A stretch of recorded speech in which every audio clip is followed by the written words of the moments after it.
400 पार का मिशन पूरा करने के लिए किस तरह से पूरी ताकत लगाई जा रही है, ये आप पहले समझ लीजिए। देखिए, उत्तर प्रदेश और बिहार को साधने की कोशिश की जा रही है। 5 साल बाद बीजेपी और सुबह सपा साथ आए हैं। सबसे पहले उत्तर प्रदेश की हम आपको बात बता रहे हैं। आरएलडी भी बीजेपी के साथ आ गई है। पहले इंडी गठबंधन में थी। कांग्रेस और समाजवादी पार्टी का ही अब गठबंधन रह गया है, जो बहुत इफेक्टिव होता नहीं दिखाई दे रहा है। समाजवादी पार्टी और बीएसपी का हाथ मिलाना 2019 के चुनावों में तो बेकार रहा था। 24 में क्या कर लेंगे, ये समझने वाली बात है, क्योंकि अब तो अलग अलग रास्ते पर भी हैं। बीजेपी के सामने सपा और कांग्रेस का गठबंधन है 24 के चुनाव में, और इनके लिए टक्कर देना बहुत मुश्किल हो रहा है। अब बिहार की बात कर लेते हैं। बिहार की इसलिए हम बात कर रहे हैं क्योंकि जब यूपी और बिहार जुड़ते हैं तो 120 का आंकड़ा होता है, और 543 में 120 बहुत डोमिनेटिंग नंबर है, और 400 जब आपको चाहिए तो आप समझ लीजिए कि काफ़ी बूस्टअप हो जाएगा अगर इन दो प्रदेशों को साथ लिया जाए।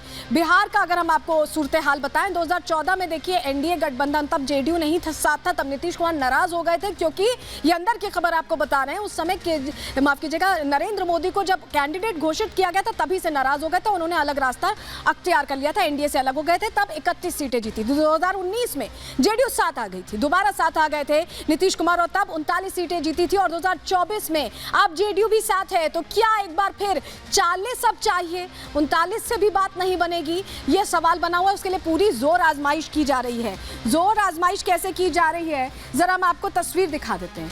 तस्वीर आप देखिए और जरा समझिए, क्योंकि जिस तरह के अभी हालात बने हुए हैं उसमें पूरी ताकत लगाई जा रही। ये जो आप तस्वीर देख रहे हैं, बिहार में कैबिनेट विस्तार हो गया है, और यह विस्तार ऐसे ही नहीं हुआ है। हर समीकरण को ध्यान में रख के, चुनावी गणित को बैठाते हुए, हर जाति को खुश करते हुए तब इसे विस्तार का रूप दिया गया है, क्योंकि चुनाव में हर फैक्टर इंपॉर्टेंट है, और भारतीय जनता पार्टी का हर कदम इस लिहाज से ही चल रहा है कि कैसे कैसे एक एक चीज पर ध्यान रखा जाए। लेकिन अब आप ये समझिए कि ये जो पूरा आंकड़ा सेट किया गया है, इसमें जरा आपको बताएं कि जाति वाला दांव कैसे खेला गया है। चलिए, अब आपके सामने ग्राफिक्स हम रख रहे हैं, जानकारी रख रहे हैं। आप देखिए, रेणु देवी पहले डिप्टी सीएम रह चुकी हैं, नौनिया जाति से आती हैं, और 1.91 इनका भागीदारी का जातीय समीकरण में इनकी भागीदारी है। अगली तस्वीर आपके सामने रख देते हैं। चलिए, मंगल पांडे ब्राह्मण समाज से आते हैं, पहले भी मंत्री रह चुके हैं, और 3.65% जातीय समीकरण को ध्यान में रखते हुए इन्हें मौका दिया गया। अब बात कर लेते हैं हम नीरज सिंह बबलू की, राजपूत समाज से आते हैं, 3.45%। इन्हें भी बीजेपी के कोटे से जो चेहरे हैं, पहले वो हम आपको बता रहे हैं। और नीतीश मिश्रा पंडित, ये भी ब्राह्मण ही हैं, और बीजेपी से इनको आगे रखा गया है। 3.6% इनका आंकड़ा है। इसके अलावा नितिन नवीन पहले भी मंत्री रह चुके हैं, कायस्थ समाज से आते हैं, 0.60%, यानी कायस्थों को साधने की यहाँ पर कोशिश। वैश्य समाज से आने वाले दिलीप जायसवाल को भी कैबिनेट में जगह दी गई है। हालांकि अभी क्या इन्हें वो दिया जाएगा, अलॉटमेंट किस मंत्रालय का होता है, देखने वाली बात होगी। हरी सैनी की बात करें तो मल्ला जाति से आते हैं, 2.60% वोट है। ऐसे में ये भी राज्य में ध्यान रखा गया है कि इनकी भी नुमाइंदगी हो। अशोक चौधरी की बात कर लें, अशोक चौधरी दलित पासी समाज से आते हैं, 0.9% भागीदारी है जाति समीकरण के लिहाज से। लेसी सिंह की बात कर लें, राजपूत जाति से आती हैं, 3.45%। जेडीयू के भी चेहरे क्योंकि शामिल किए गए हैं इस बार। और अगर मदन सैनी की बात कर लें, मल्ला जाति से आते हैं, 2.60% इनकी भागीदारी है। तो अब आप ये समझिए, बिहार में जो विस्तार हुआ है उसमें जो अंक गणित था ये हमने आपको बताया। लेकिन आपको याद होगा 5 मार्च को यूपी में भी कैबिनेट विस्तार हुआ था, और तब भी हर समीकरण को ध्यान रखा गया था। क्यों वैसा कह रहे हैं, जरा जानकारी देख लीजिए।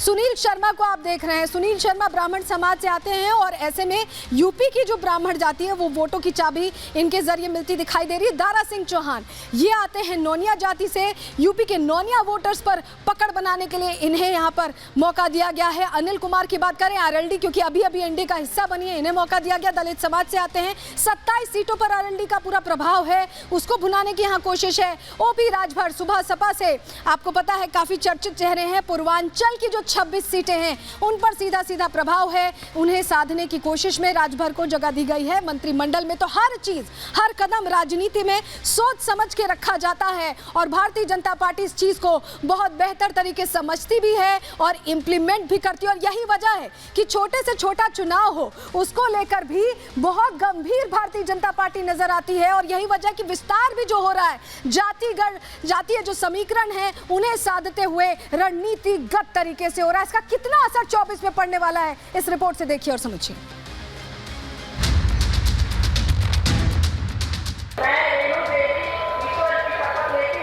मैं मंगल पांडे ईश्वर की शपथ लेता हूँ।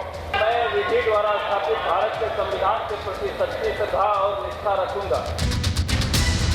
लोकसभा चुनाव के ऐलान से ठीक पहले बिहार में मंत्रिमंडल विस्तार पर बीजेपी ने 40 की 40 सीटों का समीकरण साध लिया है। बिहार की नई कैबिनेट में कुल 21 नए मंत्री बनाए गए हैं, जिसमें बीजेपी से 12 मंत्री जबकि जेडीयू कोटे से 9 मंत्री बने हैं। बिहार की नई कैबिनेट में ऐसा जाति समीकरण सेट किया गया है जिससे हर जाति वर्ग को साध कर 40 सीटों पर क्लीन स्वीप किया जा सके। बिहार की नई कैबिनेट में सवर्ण कोटे से 6, दलित कोटे से 6, अति पिछड़ा वर्ग के 4, पिछड़ा वर्ग के 4 और 1 मुस्लिम मंत्री बनाया गया है। बीजेपी ने बिहार के अलावा यूपी में भी कैबिनेट विस्तार किया था। इसके अलावा मध्य प्रदेश, छत्तीसगढ़, राजस्थान में नए चेहरों पर दांव चला है। इसके अलावा हरियाणा में भी खट्टर की जगह नायब सिंह सैनी को सीएम की कमान दी गई है, जिससे देश में 400 सीटों का आंकड़ा पार किया जा सके। Bureau report, Republic Bharat. तो मिशन 400 पार पूरा करने के लिए कैसे कोशिशें हो रही, जरा 4 तस्वीरें आप देखिए, 3 तस्वीरें आपको दिखा देते हैं। आप तस्वीरें देख रहे हैं जहां धुआंधार रैलियां प्रधानमंत्री की चल रही हैं। आज भी वो दक्षिण गए हुए हैं, वहां पर वो लगातार लोगों के बीच पहुंच रहे हैं। लोगों के बीच पहुंचना ही प्रधानमंत्री का अपने आप में मैसेज देता है कि प्रधानमंत्री हर इलाके के बारे में, चाहे पूरा पश्चिम, उत्तर, दक्षिण, कोई भी इलाका हो उसके बारे में सोच रहे हैं। योगी भी धाकड़ अंदाज में नजर आ रहे हैं। लगातार उत्तर प्रदेश में हर जगह जहां पहुंच रहे हैं, वहीं वो बता भी रहे हैं कि यूपी में योगी राज में कितना कुछ बदला है।